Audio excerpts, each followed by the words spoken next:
બોલો. નમસ્કાર, તન્વી વાત કરું છું જીઓ તરફથી. બોલો. પોર્ટિંગ કોડ શેનામાંથી મંગાવ્યો તો? કોઈ તકલીફ છે જીઓમાં? જબરજસ્ત તકલીફ. શું તકલીફ છે? અહીંયા નેટ સારું નહીં આવતું અને અમુક વાર જયારે આવે તો ઈચ્છા પ્રમાણે આવે ને જતું રહે એવું બધું. શેમાં ચાલુ છે? કેટલા દિવસથી આ પ્રોબ્લેમ તમને ચાલુ થયો છે? આવું અહીંયા રહેવા આવ્યો ત્યારથી રહું.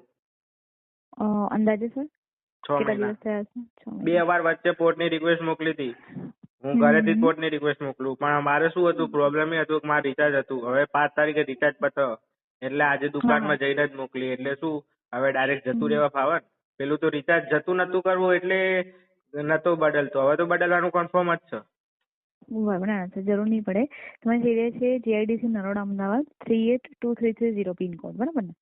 બેન રહેવા દો વાત. તકલીફ બેન રહેવા દો વાત, કઈ મતલબ નહીં, કારણ કે જબર તકલીફ પડે. આવી 3 વખત તમારા જેવા લોકો દિલાસો અપાયો.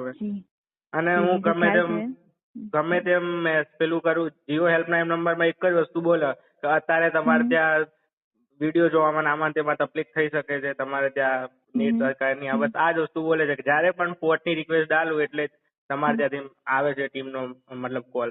એટલે હવે આમ બી જવાનું જ છે, મારે એરટેલમાં જ જઉં છું. હા, એમ કહું સર, એક લાસ્ટ તમે એક આ વીક વેટ કરી લો તો તમારે આમ પણ 7 દિવસ તો તમારા પાસે રિચાર્જ તો પડ્યો જ છે. હું અહીંયાથી તમારી તરત જ કમ્પ્લેન ફોરવર્ડ કરું છું નેટવર્ક ટીમને. એમને કહું છું કે તમારી એરિયામાં જઈને ચેક કરે કે શું પ્રોબ્લેમ આવે છે, બરાબર?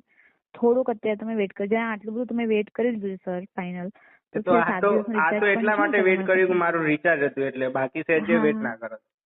હમણાં પણ રિચાર્જ છે જ તમારું સર 7 દિવસનું, અને બદલાવવામાં તો સર 3-4 દિવસમાં બદલાઈ જાય. બદલાવવામાં વધારે ટાઈમ નહીં લાગે તમને. એટલે કહું છું કે અત્યારે સેજ વેટ કરી લો. 3 તારીખ સુધી વેટ કરી શકું, એનાથી વધારે વેટ નહીં કરી શકું. હા, બસ એટલું જોઈએ છે મને સર. Okay madam. એક મિનિટ સર, કોલ ચાલુ રાખો. હું તમારી કમ્પ્લેન લખું છું. કોલ કટ કરી દેશો તો કમ્પ્લેન ફોરવર્ડ નહીં થાય સર. સારું, જલ્દી કરજો. હા, બસ થઈ ગયો સર. 1 મિનિટ. અને સર, રિસેન્ટલી આપણે 5G લોન્ચ કર્યું આખા ગુજરાતમાં. સર, તમે સાંભળ્યું હશે. આઈ નો તમે કહેશો કે 4G નથી ચાલતું, 5G શું ચાલશે? પણ actually 4G 5G sir બેઉના tower અલગ અલગ છે.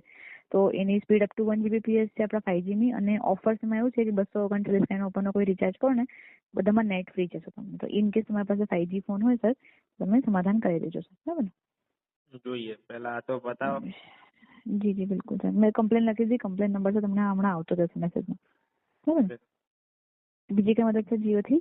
જી ના, આરતી કરી દો તો મહેરબાની. જી ઓકે સર. થઈ જશે સર, નિશ્ચિંત રહો. ધન્યવાદ. જીઓમાં સમય દેવા માટે ધન્યવાદ સર. Good night.